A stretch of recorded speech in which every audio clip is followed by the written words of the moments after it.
అవినీతి రహిత భారత్ నిర్మాణమే లక్ష్యంగా ఆమ్ ఆద్మీ పార్టీ ఎన్నికల ప్రణాళిక విడుదల చేసింది. ప్రభావవంతమైన జన్లోక్పాల్ ఎన్నికల్లో పోటీ చేసే కనీస వయస్సును 25 నుంచి 21కి తగ్గింపు, ఎన్నికల న్యాయ వ్యవస్థలో సంస్కరణలు జనంలోకి తీసుకెళ్లాలని నిర్ణయించింది.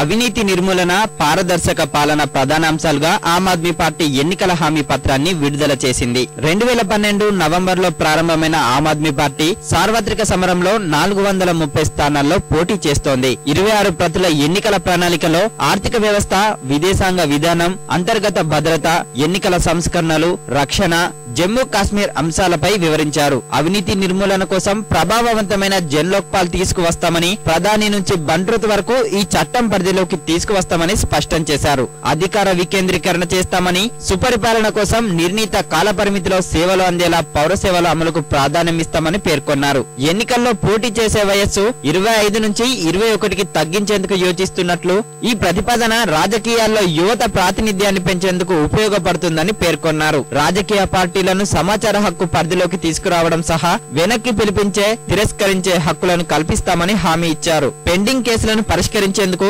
వచ్చే 5 ఏళ్లలో దేశంలోని న్యాయమూర్తుల సంఖ్యను రెట్టింపు చేస్తామని, సత్వర న్యాయస్థానాలను ఏర్పాటు చేస్తామని వివరించారు. జవాబుదారీతనాన్ని పెంచేందుకు పోలీస్ స్టేషన్లు సహా విచారణ గదుల్లో సీసీటీవీలను ఏర్పాటు చేయనున్నట్లు ప్రణాళిక పత్రంలో పొందుపరిచారు. పోలీసులు ఎఫ్ఐఆర్ నమోదు చేయకపోవడాన్ని నేరంగా పరిగణిస్తామని స్పష్టం చేశారు. मैनिफेस्टो बनाने की जो एक्सरसाइज है वो एक डायनामिक प्रोसेस है। अभी तक जितने सुझाव आए उनको इनकॉर्पोरेट किया गया। हम जनता से बातचीत करके मैनिफेस्टो में चीजें इंक्लूड करते रहते हैं।